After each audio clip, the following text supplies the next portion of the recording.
வாழ்க வளமுடன். Welcome to TNPSC stars channel.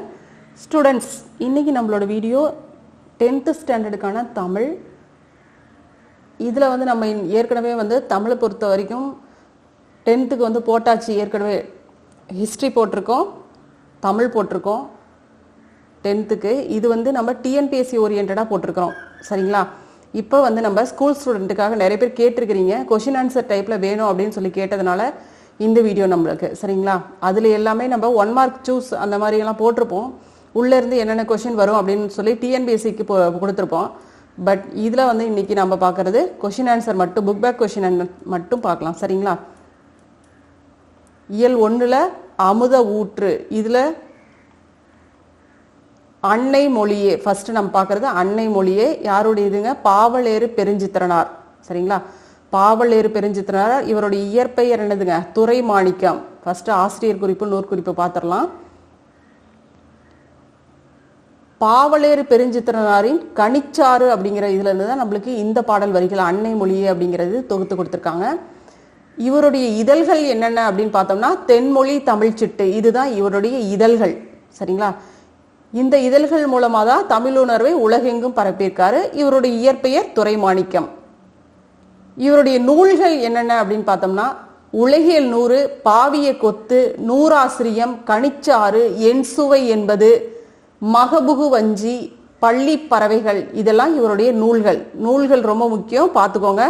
உலகியல் 100, பாவிய கொத்து, நூறாசிரியம், கனிச்சாறு, என் சுவை என்பது, மகபுகு வஞ்சி, பள்ளி பறவைகள். இவர் திருக்குறளைக்கு உரை எழுதியிருக்கிறாரு. இவருடைய திருக்குறள் மெய்ப்பொருள் உரை தமிழுக்கு கருவூலமாய் அமைந்திருக்கு. இவருடைய நூல்கள் எல்லாமே நாட்டுடைமையாக்கப்பட்டிருக்கு. சரிங்களா? ஸோ வெகு சிலருடைய நூல்கள் தான் நாட்டுடைமையாக்கப்பட்டிருக்கு. அதில் இவருடைய நூல்களும் ஒன்று. இதில் பாடல் வரிகள் பார்த்தோம்னா நம்மளுக்கு இது மனப்பாட பாடல், அதனால இதுவும் ஒரு கிளான்ஸ் நம்ம பார்த்துட்டு போயிடலாம். இந்த பாடல் வரிகள்லாம் நம்ம பெருசாக பொருள் தெரியாமல் இருக்க போகிறது கிடையாது. ஏன்னா எல்லாமே புதுக்கவிதை வடிவத்தில் தான் எல்லாமே இருக்குது. அதனால பொருள்லாம் ரொம்ப ஈஸியாக உணர முடியும். பார்க்கலாம். மனப்பாட பாடல் இருக்குது அப்படின்னா அதுக்கு ஓரியன்டாக, அதுக்கு ரிலேட்டடாக கண்டிப்பாக அந்த மாதிரி டைப்பில் கொஷின்ஸும் வரும். சரிங்களா? இந்த பேராகிராஃப் வச்சு கண்டிப்பாக ஒரு கொஷின் வரும் அப்படின்னா இருக்குது. ஏன்னா குருவினால இந்த பேராகிராஃப் வச்சு தான் நம்மளுக்கு கொஷினும் கொடுத்துருக்காங்க ஒன்று. ஸோ அதனால எப்பயுமே மனப்பாட பாடல் ஓரியன்டாக ஏதாவது கொஷின் இருந்துச்சுன்னா கண்டிப்பாக அது ரொம்ப இம்பார்ட்டன்ட். அதை ரொம்ப தெளிவாக பார்த்துக்கோங்க. மனப்பாட பாடல்களில் உங்களுக்கு ஏற்கனவே எல்லாத்துக்கும் தெரியும், எப்படியும் ஆச்சரியக்குறி, ஃபுல் ஸ்டாப், கமா எல்லாமே கண்டிப்பாக இருக்கணும். அது ஒவ்வொன்றுக்குமே மார்க்கு, 1/4 மார்க், 1/2 மார்க் இருக்குது. அது போடலின்னா மார்க்கு குறைச்சிருவாங்க. அதனால எல்லாமே போட்டாகணும். மனப்பாட பாடல் பொறுத்த வரைக்கும் அது 10th போர்டு எக்ஸாம் எழுத போகிறீங்க, எல்லா இன்ஸ்ட்ரக்ஷனும் உங்களுக்கு கொடுத்துருப்பாங்க. அதனால கேர்ஃபுல்லாக எழுதுங்க. சரிங்களா? பாடல் வரிகள் பார்க்கலாம். அழகார்ந்த செந்தமிழே தலைப்பு. இதில் அன்னை மொழியே அழகார்ந்த செந்தமிழே, மொழியை எப்படி ஃபர்ஸ்ட் வாழ்த்துறாரு அப்படின்னு பாருங்க. அன்னை மொழியே அழகார்ந்த செந்தமிழே, முன்னைக்கு முன்னை முகிழ்த்த நறுங்கணியே, கன்னி குமரி கடல் கொண்ட நாட்டிடையில் மன்னி அரசிறந்த மண்ணுலக பேரரசே, தென்னன் மகளே, திருக்குறளின் மாண்புகளே, இன்னரும் பாப்பத்தே என் தொகையே, நற்கணக்கே, மண்ணும் சிலம்பே, மணிமேகலை வடிவே, முன்னும் நினைவால் முடிதாள வாழ்த்துவமே. அன்னை மொழியே அழகார்ந்த செந்தமிழே, முன்னைக்கு முன்னை முகிழ்த்த நறுங்கணியே அப்படின்னு என்னதுங்க? முன்னைக்கு முன்னை, பழமைக்கும் பழமையாய், பழமைக்கும் பழமையாய் தோன்றிய நறுங்கணியே. சரிங்களா? அதுதான் முன்னைக்கும் முன்னை. அடுத்து என்னதுங்க?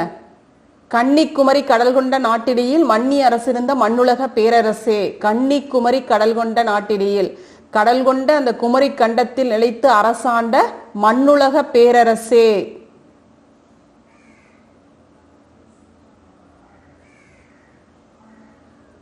தென்னன் மகளே, திருக்குறளின் மாண்புகளே. தென்னன்னா என்னதுங்க? பாண்டியன். பாண்டியனுடைய மகளே, திருக்குறளின் மாண்புகளே, இன்னரும் பாப்பத்தே, இன்னரும் பாப்பத்தே என் தொகையே என்னதுங்க? பாப்பத்தேனா 10 பாட்டு, 8 தொகை, 11 கீழ்கணக்கு, மண்ணும் சிலம்பே அப்படின்னா சிலப்பதிகாரம், மணிமேகலை வடிவேனா மணிமேகலை, முன்னும் நினைவால் முடிதாள வாழ்த்துவோமே, முன்னும் நினைவால் முடிதாள வாழ்த்துவோமே அப்படின்னதுங்க.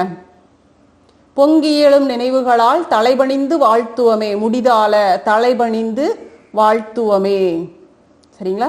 இது நம்மளுக்கு வந்து கொஸ்டின் ஆன்சர்ல இருக்கு. இந்த பேராகிராஃப் மட்டும் நம்ம கொடுக்குற மாதிரி இருக்கும். அது பார்க்கலாம் நம்ம கொஸ்டின் ஆன்சர் பார்க்கும்போது. சரிங்களா?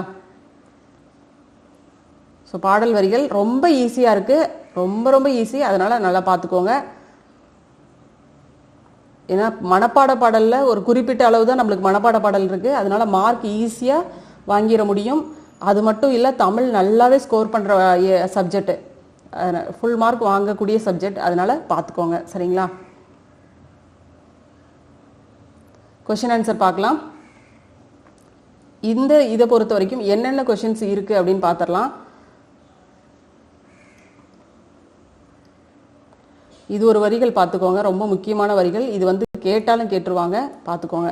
ஏன்னா இது எப்பவுமே வந்து டிஎன்பிஎஸ்சிக்கெல்லாம் பார்த்தீங்கன்னா ரொம்ப முக்கியம், எப்பவுமே கேட்டுட்டு இருப்பாங்க.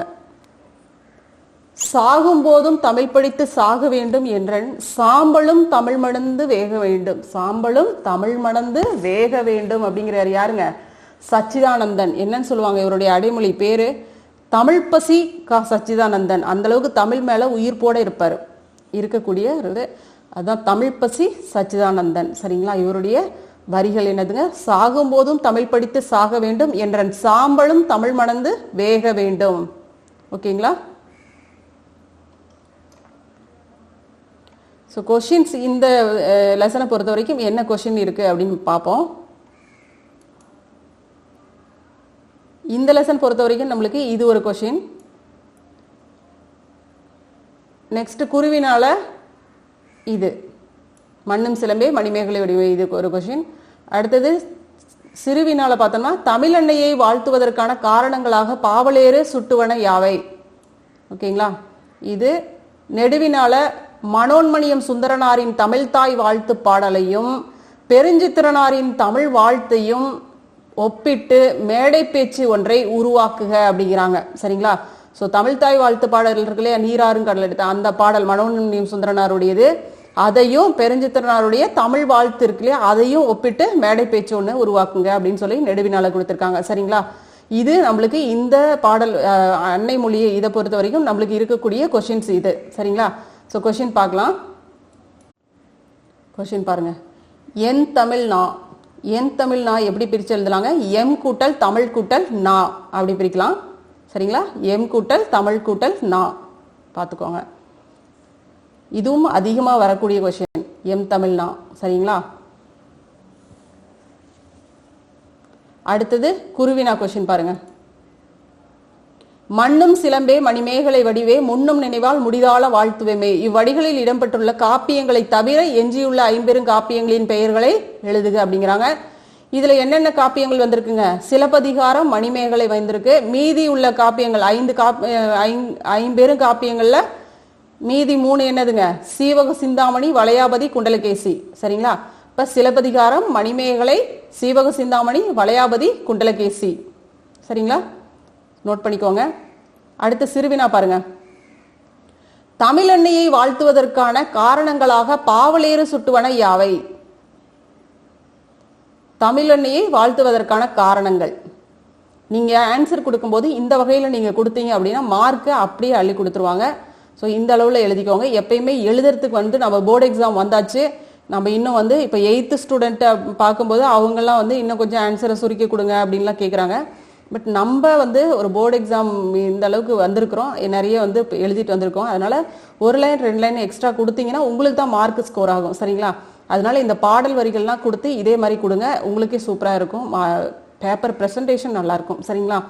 ஸோ அன்னை மொழியே அழகார்ந்த செந்தமிழே முன்னைக்கும் முன்னை முகிழ்த்த நறுங்கணியே இப்படி கொடுத்துட்டு, அன்னை மொழியே அழகான செந்தமிழை பழமைக்கு பழமையாய் தோன்றிய நறுங்கணியே குமரிக்கண்டத்தில் நிலைபெற்று அரசாட்சி செலுத்திய மண்ணுலக பேரரசே பாண்டியனின் மகளே திருக்குறளின் பெரும் பெருமைக்குரியவளே பாட்டும் தொகையும் ஆனவளே, பாட்டும் தொகையும் ஆனவளே 14 கீழ்கணக்கே நிலைத்த சிலப்பதிகாரமே அழகான மணிமேகலையே கடல் கொண்ட குமரியில் நிலையாய் நின்று அரசாட்சி செய்த பெருந்தமிழ் அரசே பொங்கியிலும் நினைவுகளால் தலைபணிந்து தமிழே உன்னை வாழ்த்துகின்றோம். சரிங்களா? கடைசியா சொல்லுவோம் இல்லையா, முன்னும் நினைவால் முடிதால வாழ்த்துவோமே அப்படின்னு பாடல் வரிகள் வருது இல்லையா, அதான் பொங்கியலும் நினைவுகளால் தலைபணிந்து தமிழே உன்னை வாழ்த்துகின்றோம். இது எப்படி புக்கில் நம்மளுக்கு இருக்குது அப்படின்னு பார்த்தோம்னா, நம்மளுக்கு வந்து ஃபர்ஸ்ட் பேராகிராஃப் நான் மென்ஷன் பண்ணி காட்டினே, அந்த பேராகிராஃப் ஃபுல்லாக அப்படியே எழுத வேண்டியதான். இதுதான் சரிங்களா. இது அதனுடைய பொருள். அந்த 2 பேராகிராஃப் நம்மளுக்கு இது கொடுத்துருந்தாங்களே மனப்பாட பாடல் வரிகள், அதனுடைய பொருள் தான் இது. அதனால தான் சொல்கிறேன், மனப்பாட பாடல் சம்மந்தப்பட்ட அந்த கொஷின் வந்துச்சுன்னா கண்டிப்பாக வந்து பார்த்துக்கணும், அது உறுதியாக கேட்பாங்க சரிங்களா. ஸோ இந்த அந்த பேராகிராஃப் நம்ம அதுதான் அப்படி பாயிண்டாக போட்டு கொடுத்துருக்கோம் சரிங்களா. ஓகே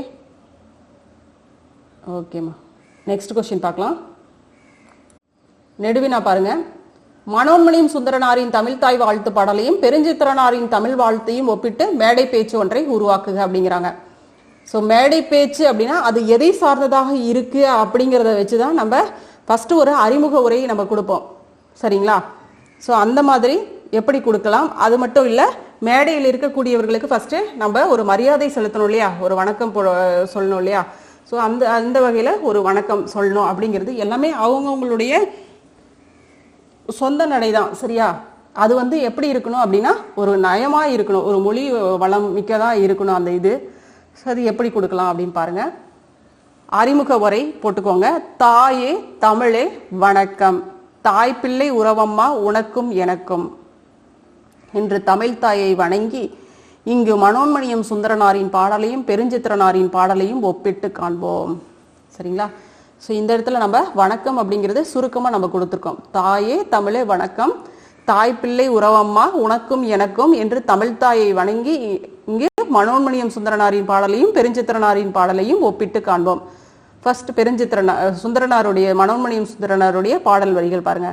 நீர் நிறைந்த கடலை ஆடையாக உடுத்திய பெண்ணாக பூமியையும் பாரதத்தை முகமாகவும் பிறை போன்ற நெற்றியாகவும் நெற்றியில் இட்ட பொட்டாக தமிழும் தமிழின் மனம் எத்திசையும் வீசுமாறு உருவகப்படுத்தி பாடியுள்ளார் சுந்தரனார். பெருஞ்சித்திரனார் குமரி கண்டத்தில் நிலை பெற்ற மண்ணுலகம் போற்ற வாழ்ந்த பேரரசியே, பழமைக்கும் பழமையானவளே, பாண்டியனின் மகளே, திருக்குறளின் புகழே, பாட்டும்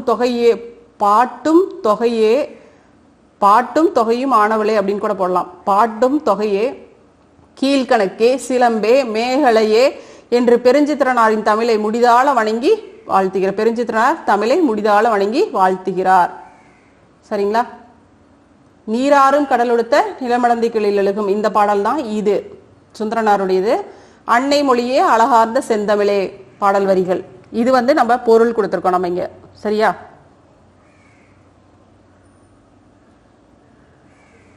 நிறைவுரை எப்படி எழுதலாம்? இருவருமே தமிழின் பெருமையை தம் பாடல்களில் பூட்டி காலந்தோறும் பேசும்படியாக அழகுற அமைத்து பாடியுள்ளனர்.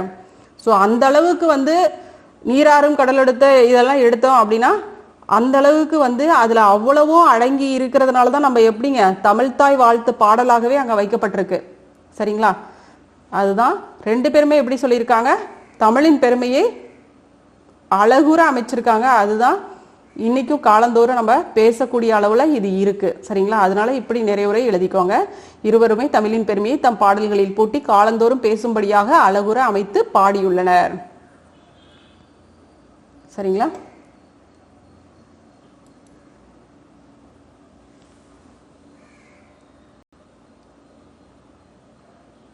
ஸோ இதை பொறுத்த வரைக்கும் நம்மளுக்கு நெடுவினா இதோட முடிஞ்சது சரிங்களா.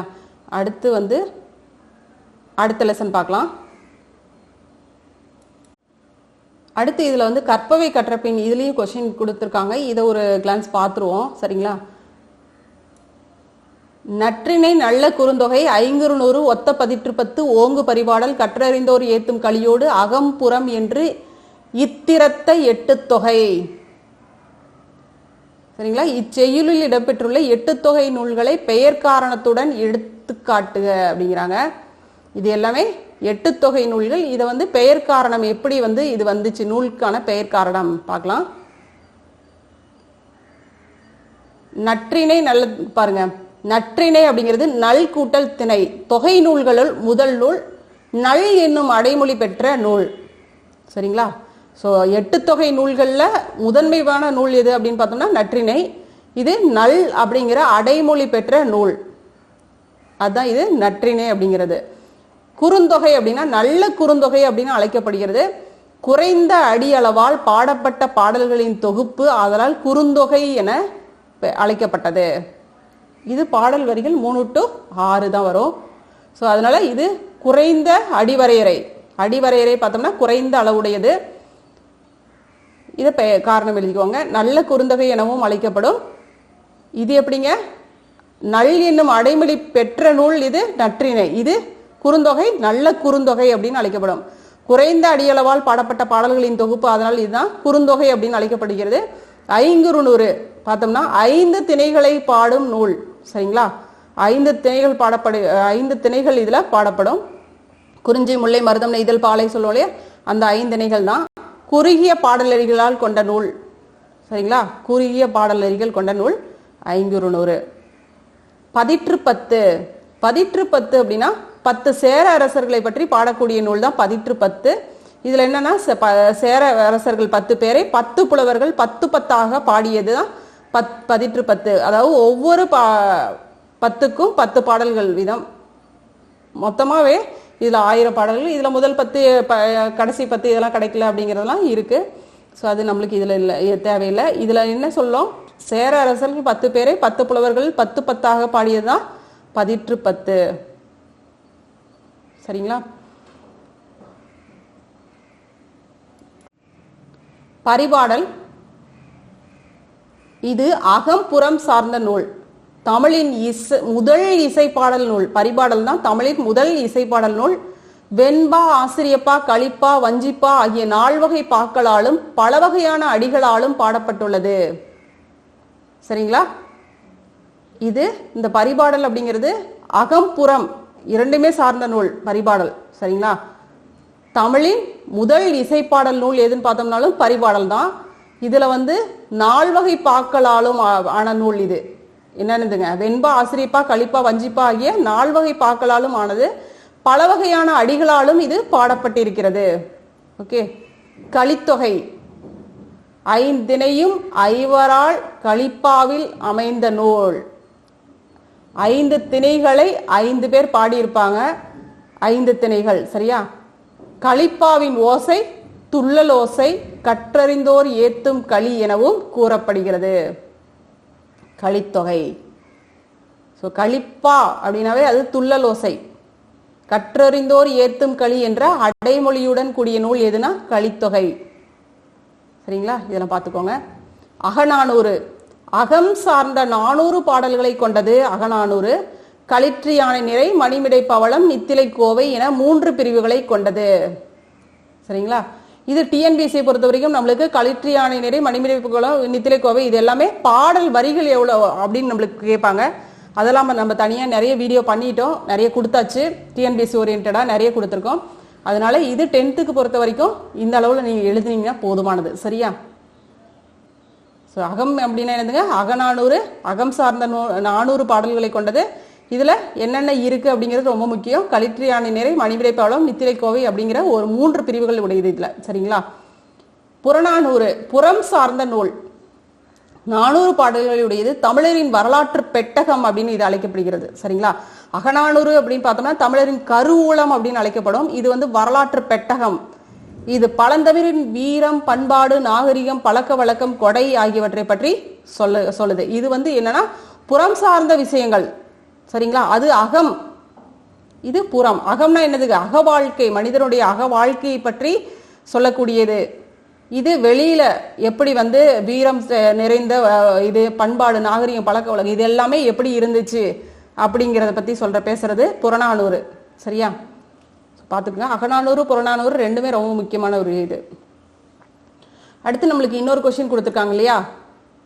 என் தமிழ் நான் நின் பெருமை எடுத்தே உரைவிரிக்கும் என்ற பாடலடியை கொண்டு வகுப்பறையில் 5 நிமிடம் உரை நிகழ்த்துக அப்படின்னு நம்மளுக்கு கொடுத்துருக்காங்க. அதையும் சேர்த்தியே பார்த்துடலாம். சரியா? எப்படி கொடுக்கலாம் பார்க்கலாம். ஃபர்ஸ்ட் வணக்கம் தெரிவிப்போம் இல்லையா எல்லாத்துக்கும். என்ன சொல்றாங்க? என் தமிழ் நான் நின் பெருமை எடுத்தே உரைவிரிக்கும். தமிழ், இயல், இசை, நாடகம் என்னும் 3 பிரிவுகளை கொண்டது. தமிழர் அகம் புறம் என வாழ்வியலுக்கு இலக்கணம் வகுத்தனர். தமிழின் பழமையை அல்லது அதன் பெருமையையோ தமிழின் பழமையையோ அல்லது அதன் பெருமையையோ வேறு எம்மொழியும் நெருங்கவியலாது. தமிழ் மொழி இரவா இலக்கிய இலக்கண வளம் கொண்டு தனக்கென தனி நோக்கும் போக்கும் கொண்டுள்ளது. தமிழே மிகவும் பண்பட்ட மொழி என்றும் அது தனக்கே உரிய இலக்கிய செல்வங்களை பெற்றிருக்கும் மொழி என்றும் மார்க்சு முல்லர் என்னும் மொழி நூலறிஞர் தமிழ் மொழியை சிறப்பித்துள்ளார். சரிங்களா? தமிழே நின்புறம் பெருமை எடுத்தே உரைவிரிக்கும் அப்படின்னா என்னதுங்க? உன்னுடைய பெருமையை என்னுடைய நான், என் தமிழ் நான், என்னுடைய நான் உன்னுடைய பெருமையை உரைவிரிக்கும், பறைசாற்றும் பெருமையை நான் வந்து புகழ்வேன் அந்த அளவுக்கு. சரிங்களா? அதுதான்.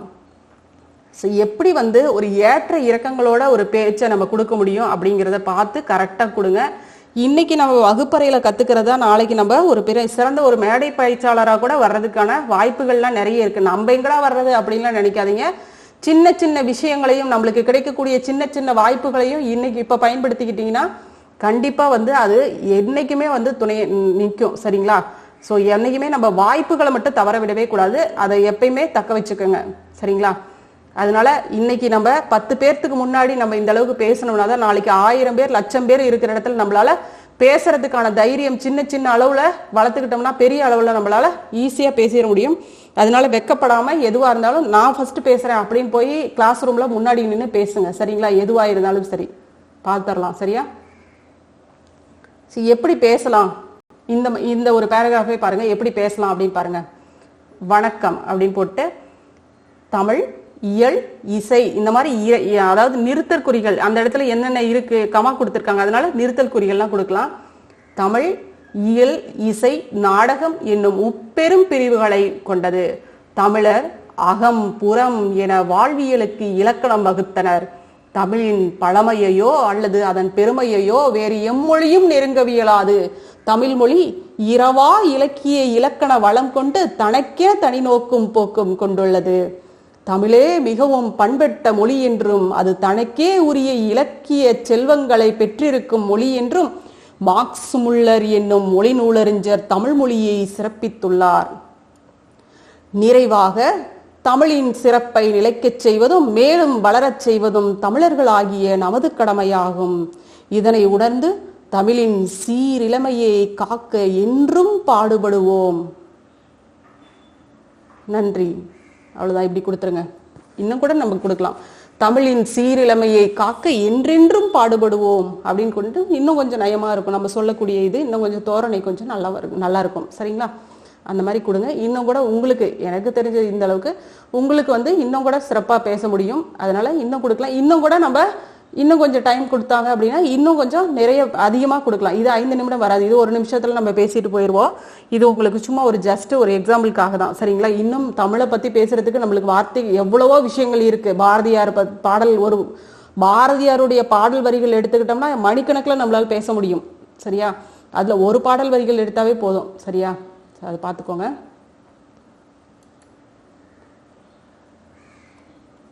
நெக்ஸ்ட் தமிழ் சொல்வளம். தேவநாயக பாவனாருடைய தமிழ் சொல்வளம் இதுவும் நம்ம போட்டாச்சு இல்லையா? இது வந்து நம்மளுக்கு அந்த ரொம்ப முக்கியமானது. அதாவது முன்னாடி நம்மளுக்கு டிஎன்பிசி சப்போஸ் நம்மளுக்கு வந்து குரூப் 4 வச்சுட்டாங்க, குரூப் 4ல நம்மளுக்கு வந்து தமிழ் அப்படிங்கிற ஒரு சப்ஜெக்ட் கொண்டு வந்துட்டாங்க அப்படின்னா இந்த லெசன் அந்த அளவுக்கு இம்பார்ட்டண்டாக இருக்கும். சரிங்களா?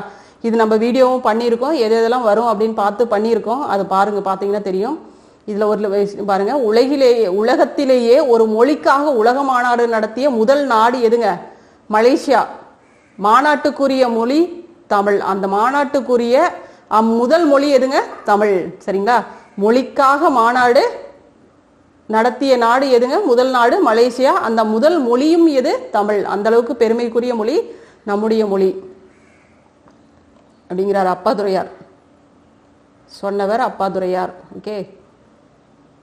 ஸோ இதுக்கு ஃபஸ்ட்டு நம்ம நூலாசிரியருடைய குறிப்பு ஏன் நம்ம ஒவ்வொன்றிலையும் பார்க்குறோம் அப்படின்னா, ஏன்னா இதுலேருந்து நம்மளுக்கு கொஷின் வரும். அதனால இதில் வந்து என்ன அவங்களுடைய நூல்கள் என்ன அதெல்லாம் நம்ம பார்த்துக்கணும். சரிங்களா? அவங்க இதழ்கள் எழுதியிருப்பாங்க, இதழ்கள் இருக்கும் அவங்களுடைய இது, அதெல்லாமே கண்டிப்பாக தெரிஞ்சிருக்கணும். அது மட்டும் இல்லாமல் அவங்க அதாவது இப்போ இந்த இதில் பாருங்க, அவர் வந்து தமிழில் சொல்லாராய்ச்சியில் உச்சம் தொட்டவர், அவருக்கு சிறப்பு பெயர்கள் பட்டங்கள் இதெல்லாமே இருக்கும், அதுவும் நம்ம பார்த்துக்கணும். சரியா, அதுக்காக தான் இதை பார்க்கறது. மொழி ஞாயிறு என்று அழைக்கப்படும் தேவநேய பாவனார். தேவநாய பாவனாருக்கு தான் அதிகமான அந்த புனைப்பெயர்கள், அதிகமாக புனைப்பெயர்கள் சொல்லல, சிறப்பு பெயர்கள் அதிகமாக இவருக்கு இருக்கு. சரியா, 16க்கு மேல இருக்கு இவருக்கு சிறப்பு பெயர்கள் தேவநாயர் பாவனாருக்கு. இதில் மொழி ஞாயிறு அப்படின்னு சொல்லி அழைக்கப்படும் தேவநேய பாவனாயரின் சொல்லாய்வு கட்டுரைகள் நூல்ல இருந்து தான் இந்த தமிழ் சொல்வளம் அப்படிங்கிற இது நம்மளுக்கு சுருக்கமாக கொடுத்துருக்காங்க. இந்த கட்டுரையில மாணவர்களின் புரிதலுக்காக சில விளக்கங்களும் இதுல சேர்க்கப்பட்டிருக்கு அப்படின்னு சொல்லப்பட்டிருக்கு. பல்வேறு இலக்கண கட்டுரைகளையும் மொழி ஆராய்ச்சி கட்டுரைகளையும் எழுதிய பாவனார் தமிழ் சொல்லாராய்ச்சியில் உச்சம் தொட்டவர். சொல்லாராய்ச்சியில உச்சம் தொட்டவர் பாவனார். செந்தமிழ் சொற்பொருப்பியல் அகர முதலி திட்ட இயக்குனராக பணியாற்றியவர். சரிங்களா, செந்தமிழ் சொற்பிறப்பியல் அகர முதலி திட்ட இயக்குனராக பணியாற்றியிருக்காரு. உலக தமிழ் கழகத்தை நிறுவி தலைவராக இருந்தார். உலக தமிழ் கழகத்தை நிறுவி அதுல தலைவராகவும் இவரை பொறுப்பேற்றிருந்தார். சரியா,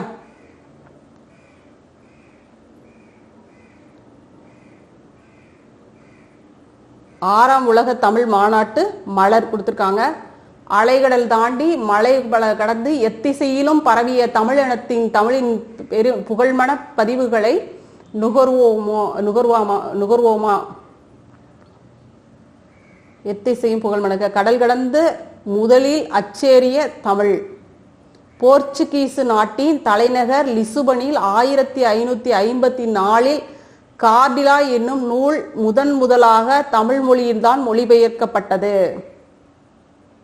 பார்த்துக்கோங்க, எந்த நாட்டில்? போர்ச்சுகீஸ் நாட்டின் தலைநகர் எங்க? லிசுபன்ல 1554 கார்டிலா என்னும் நூல் அது ஃபர்ஸ்ட் மொழிபெயர்க்கப்பட்டிருக்கு. எந்த மொழியில மொழிபெயர்க்கப்பட்டிருக்குங்க? தமிழ் மொழியில பண்ணியிருக்காங்க.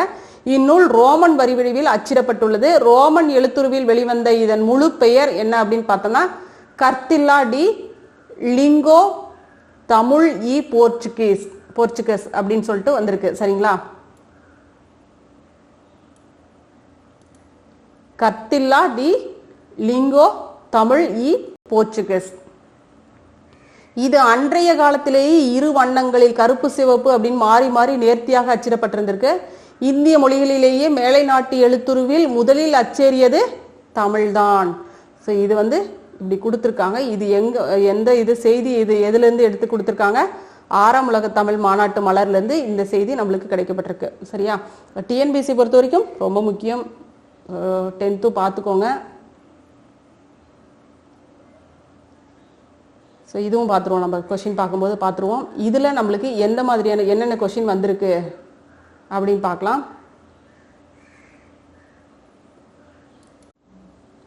இந்த லெசன்லேருந்து நம்மளுக்கு என்னென்ன கொஷின் வந்திருக்கு அப்படின்னு பார்த்தோம்னா இது ஒன்று வந்திருக்குங்களா?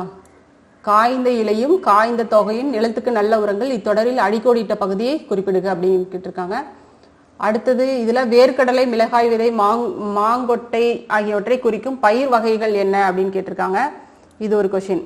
சரிங்களா, இதுவும் குருவினால இது ஒரு கொஷின். ஓகே, இது புளியங்கன்று ஆழமாக நடப்பட்டுள்ளது. இதில் இளம் பயிர் வகை 5 பெயர்களை தொடர்களில் அமைக்க அப்படிங்கிறாங்க.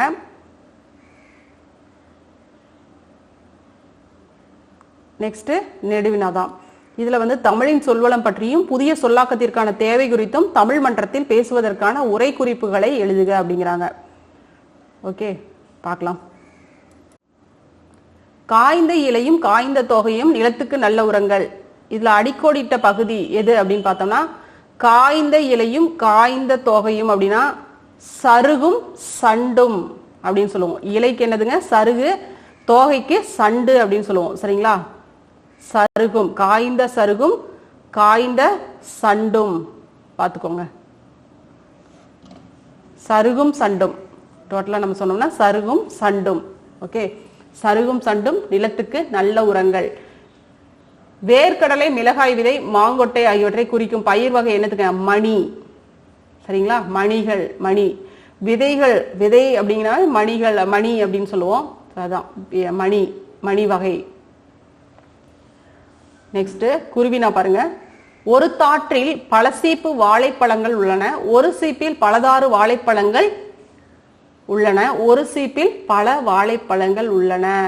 இதுல சரியான தொடரை சுட்டிக்காட்டி எஞ்சியுள்ள பிழையான தொடரில் உள்ள பிழைக்கான காரணத்தை எழுதுக அப்படிங்கிறாங்க. சரியான தொடர் அப்படின்னு பார்த்தோம்னா ஒரு தாற்றில் பல சீப்பு வாழைப்பழங்கள் உள்ளன, அவ்வளவுதான் கரெக்ட். சரியா? ஒரு தார் எடுத்துக்கிட்டோம்னா அதுல பல சீப்பு வாழைப்பழங்கள் இருக்கும் இல்லையா? ஒரு சீப்பு எடுத்துக்கிட்டோம்னா அதுல பல வாழைப்பழங்கள் இருக்கும், அதுதான் ஒரு சீப்பில் பல வாழைப்பழங்கள் உள்ளன. ஓகே. பிழையான தொடர் அப்படின்னு பார்த்தோம்னா ஒரு சீப்பில் பலதாறு வாழைப்பழங்கள் உள்ளன. இப்படி வருமா? ஒரு சீப்ல பல தாறு இருக்குமா? ஒரு தார்ல தான் பல சீப்பு இருக்கும், அதுதான். பிழைக்கான காரணம் அப்படின்னு பார்த்தோம்னா தாறு அப்படிங்கிறது வாழை குலை, வாழைக்குலை. சீப்பு அப்படிங்கிறது வாழைத்தாற்றினுடைய ஒரு பகுதி.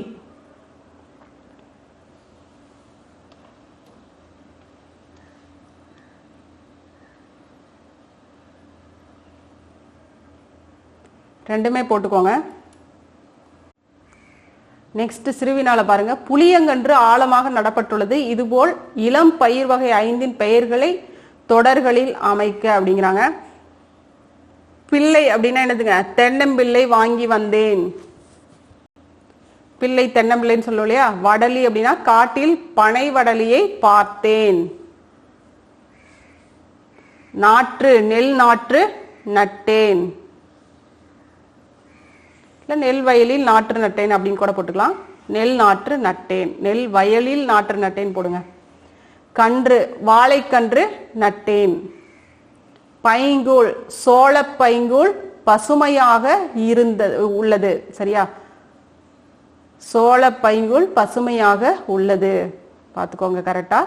பிள்ளை அப்படிங்கிறது என்னதுங்க? தென்னம்பிள்ளைக்கு சொல்லுவோம். வடலிங்கிறது பனை மரம், அது இதுக்கு நாற்று நெல் வகையில் இருக்கக்கூடிய நாற்று நடுறோம் இல்லையா நெல்லுக்கு. கன்று அப்படின்னா வாழைக்கன்று, தென்னங்கன்றுக்கு தென்னம்.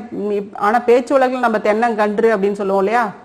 ஆனா தென்னம்பிள்ளைன்னு தான் சொல்லணும். இதுக்கு வாழைக்கன்று. இது ரெண்டும் நம்மளுக்கு குழப்பமா இருக்கும், பார்த்துக்கோங்க.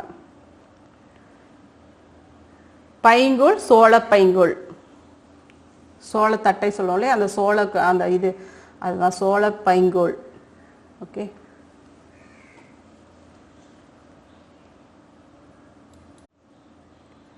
இது தமிழ் சொல்வளம் பற்றிய புதிய சொல்லாக்கத்திற்கான தேவை குறித்தும் தமிழ் மன்றத்தில் பேசுவதற்கான உரை குறிப்புகளை எழுதுக அப்படின்னு கொடுத்திருக்காங்க.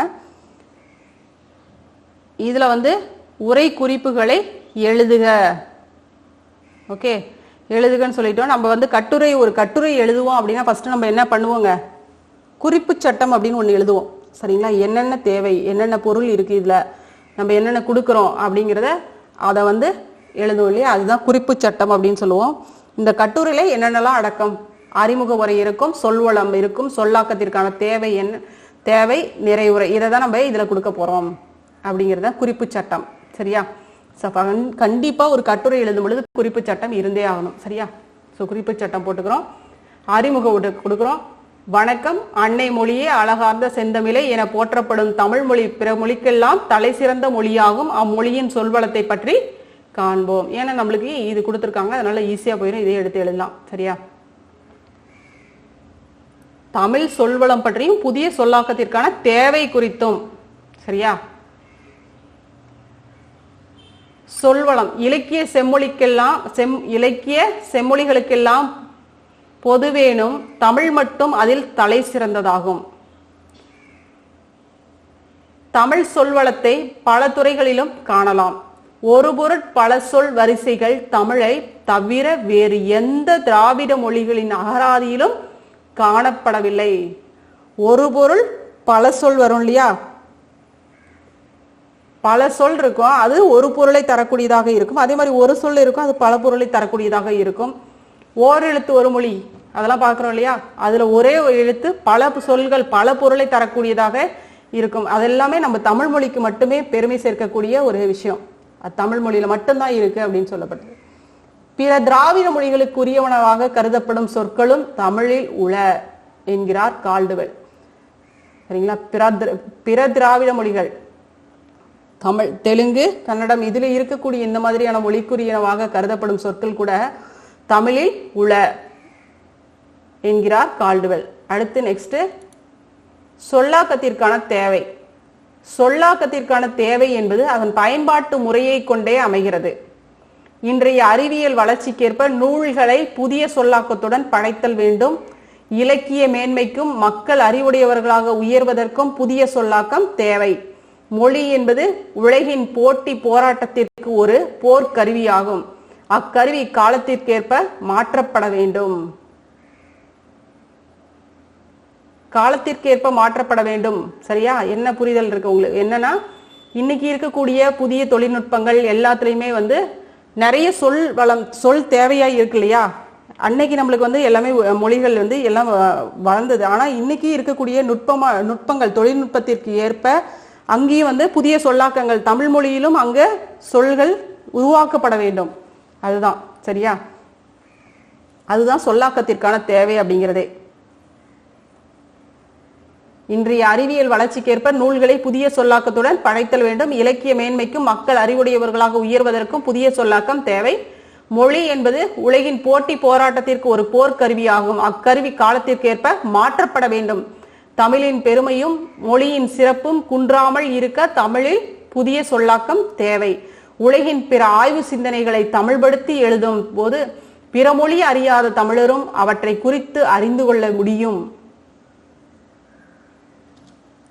மொழியே கலாச்சாரத்தின் வழிகாட்டி. அதை நிலைநாட்ட புதிய சொல்லாக்கம் தேவை. மக்களிடையே பரந்த மனப்பான்மையும் ஆளுமையும் நிலைநாட்ட புதிய சொல்லாக்கம் தேவைப்படுகிறது. பிறமொழி சொற்கள் கலவாமல் இருக்க காலத்திற்கேற்ப புதிய கலை சொல்லாக்கம் ஏற்படுத்த வேண்டும். சரியா? உலகம் முழுவதும் இருக்கக்கூடிய மக்களுக்கும் சென்று சேர வேண்டும் அப்படின்னா தமிழ் மொழியிலையும் புதிய சொல்லாக்கங்கள் உருவாக்கப்பட வேண்டும். அப்பதான் தமிழும் அழியாமல் நம்மளால பாதுகாக்க முடியும். சரிங்களா? அதுதான் கலை சொற்கள் எல்லாமே புதிதாக வந்து கொண்டே இருக்க வேண்டும். எப்படி தொழில்நுட்பங்கள் புதுசா வந்துட்டே இருக்கோ அதற்கேற்ப காலத்திற்கேற்ப சொல்லாக்கங்களும் தேவையா இருக்கு. அதுதான் நம்ம கொடுக்குறோம். அடுத்தது நிறைவுரை.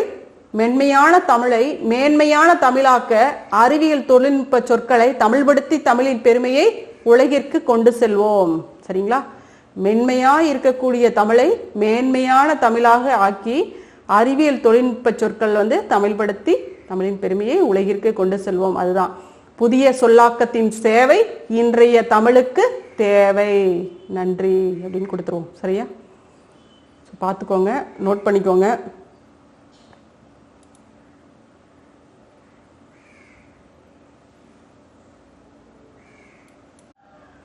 அடுத்து கற்பவை கற்றபின் அதுல கொஸ்டின்ஸ் பாருங்க. பின்வரும் நிலவகைகளில் பெயர்களுக்கான காரணங்களை கேட்டறிந்து வகுப்பறையில் பகிர்க அப்படின்னு கொடுத்துருக்காங்க. தரிசு, சிவள், கரிசல், முரம்பு, புறம்போக்கு, சுவள், அவள் இந்த மாதிரியான நிலங்களின் பெயர்கள். சரிங்களா? நம்ம பெரும்பாலும் கேள்விப்பட்டது பார்த்தோம்னா தரிசு நிலமே கேள்விப்பட்டதே. இப்ப இருக்கிற ஜெனரேஷன்ல ரொம்ப கம்மியா கேள்விப்பட்டிருப்போம். இதுல இந்த மாதிரியான நிலவகைகள்லாம் எப்படி தெரிஞ்சிருக்க முடியும்? அது என்னென்ன அப்படின்னு பார்க்கலாம். அதனுடைய காரண பெயர்கள் எப்படி அது வந்துச்சு அப்படின்னு பார்க்கலாம். தரிசு நிலம் அப்படின்னா பயிர் செய்யாத நிலம். சரிங்களா? எதுவுமே பயன்படுத்தாத ஒரு நிலம் தான் தரிசு நிலம் அப்படின்னு சொல்லுவோம். சரிங்களா? தரிசா போட்டிருக்காங்கப்பா அப்படின்னு சொல்லுவாங்க கிராமப்புறங்கள்லாம். அது இன்னைக்கு இருக்கிற காலகட்டத்தில் பார்த்தோம்னா எல்லாமே தரிசு நிலங்கள் எல்லாமே வீடுகளா மாறிடுச்சு. சரிங்களா? முன்னாடி பார்த்தா தரிசு நிலங்கள்ல அதாவது மழையை மட்டுமே நம்பி விவசாயம் செஞ்ச காலகட்டங்கள்ல பார்த்தோம்னா தரிசு நிலங்கள் அதிகமாக இருந்துட்டு இருந்துச்சு. ஸோ அதுதான் சொல்றோம் தரிசு நிலம் அப்படின்னா பயிர் செய்யாத நிலம், சும்மா போட்டிருக்கிறது. சிவள் நிலம் அப்படின்னா செந்நிலம் அல்லது சிவந்த நிலம் அப்படின்னு சொல்லுவோம். சரிங்களா? சிவந்த நிலம். சிவள் நிலம்னா சிவந்த நிலம், செந்நிலம். கரிசல் நிலம்னா கரிய நிறமுடைய மண் கொண்ட நிலம் தான் கரிசல் மண். சரிங்களா? கரிசல் மண் பார்த்தோன்னே பருத்தி விளைவதற்கு ஏற்ற மண் அப்படின்னு நம்ம அதிகமா படிச்சிருப்போமே, அதுதான் கரிசல் நிலம். கரிந்த பாலை நிலம். முரம்பு நிலம் பருக்கை கற்கள் கொண்ட மேட்டு நிலம். சரிங்களா? பருக்கை கற்கள் கொண்ட மேட்டு நிலம். புறம்போக்கு நிலம் அப்படின்னா ஊர்புறத்தே குடிகள் வாழ்தல் இல்லாத நிலம் புறம்போக்கு அப்படின்னா. சரிங்களா? புறம்போக்கு அப்படின்னா என்ன சொல்லுங்க, ஒண்ணுக்குமே உதவாததான் புறம்போக்குன்னு நம்ம திட்டுவோம் இல்லையா? அதுதான் புறம்போக்கு அப்படின்னா என்னதுங்க? ஊர்புறத்தே குடிகள் வாழ்தல் இல்லாத நிலம் அப்படின்னு சொல்றது. குடிகள் அதாவது வீடுகள் இல்லாது, அது வந்து யாருக்கு, அரசுக்கு சொந்தமான ஒரு நிலமாக அது மாற்றப்படும். சரியா, அதுதான் புறம்போக்கு. அது பார்த்துக்கோங்க எப்படி எழுதலான்ட்டு. ஊர்புறத்தே குடிகள் வாழ்தல் இல்லாத நிலம்.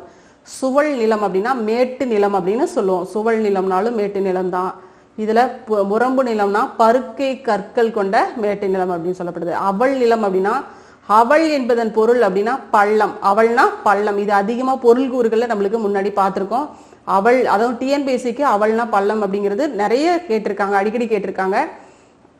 ஆகவே பள்ளமான நிலப்பகுதி அவள் என அழைக்கப்படுகிறது. சரிங்களா, அவள் நிலம் என்னதுங்க, பள்ளமான நிலப்பகுதி தான் அவள் அப்படின்னு சொல்றோம். விளைநிலமாகவும் இது இருக்குது. ஒரு பொருள் தரும் பல சொற்களை பட்டியலிடுக. எடுத்துக்காட்டா நம்மளுக்கு கொடுத்தது சொல்லுதல் அப்படின்னா பேசுதல், விளம்புதல், செப்புதல், உரைத்தல், கூறல், இயம்பல், மொழிதல் அப்படின்னு பல சொற்கள் இருக்கு. மலர்தல், மலர்தல் அப்படின்னு பாருங்க, அவிழ்தல், அலர்தல், நெகிழ்தல், வில்லல், விரிதல். சரிங்களா, ஒரு பூ மலர்தல் அப்படின்னு சொல்றோம் இல்லையா, அதுக்கு எந்தெந்த மாதிரியான சொற்கள், இன்னும் பல வகையான சொற்கள் என்ன அப்படின்னு பார்த்தோம்னா அவிழ்தல், அலர்தல், நெகிழ்தல், வில்லல், விரிதல். ஞாயிறு, சூரியன் சொல்றோம் இல்லையா, ஞாயிறு, அதுக்கு சூரியன், கதிரவன், வெய்யோன், பகலவன், பரிதி. சரியா, அரசன், அரசனுக்கு கோ, கொற்றவன், வேந்தன், ராஜா, கோன். கோங்கிறது ஓரெழுத்து ஒரு மொழி. சரிங்களா, ஸோ கோ அப்படின்னாலும் இது எல்லாமே குறிக்கும். கொற்றவன், வேந்தன், ராஜா, கோன். இந்த இடத்துல ராசன் வரும், இந்த இடத்துல வடமொழி ராஜா வராது. சரிங்களா, போட்டுக்கோங்க. சரி, அழகு, அணி, வடிவு, பொழிவு, எழில். சரிங்களா, அழகு அப்படின்றதுக்கு அணி, வடிவு, பொழிவு, எழில். அடி அப்படிங்கிறதுக்கு கழல், கால், தாள், பதம், பாதம். தீ, அக்னி, நெருப்பு, தழல். அச்சம், பயம், பீதி, உட்கு. சரிங்களா,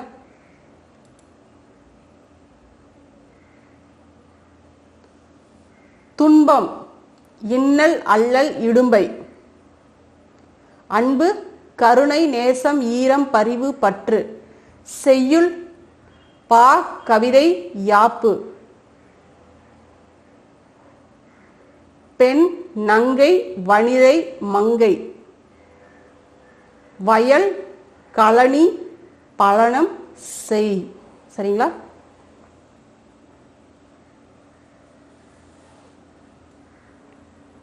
இது இந்த லெசனோட முடிஞ்சது. அடுத்து பார்த்தோம்னா நம்மளுக்கு இரட்டுற மொழிதல். இரட்டுற மொழிதல் இது வந்து நம்ம நெக்ஸ்ட் வீடியோவில் பார்க்கலாம். ஸோ உங்களுக்கு வந்து நான் வந்து ஏற்கனவே வந்து 1 மார்க் பொறுத்த வரைக்கும் நம்ம ஹிஸ்ட்ரி போட்டிருக்கேன். ஏற்கனவே ஹிஸ்ட்ரி 3 லெசன் போட்டிருக்கேன் 10th.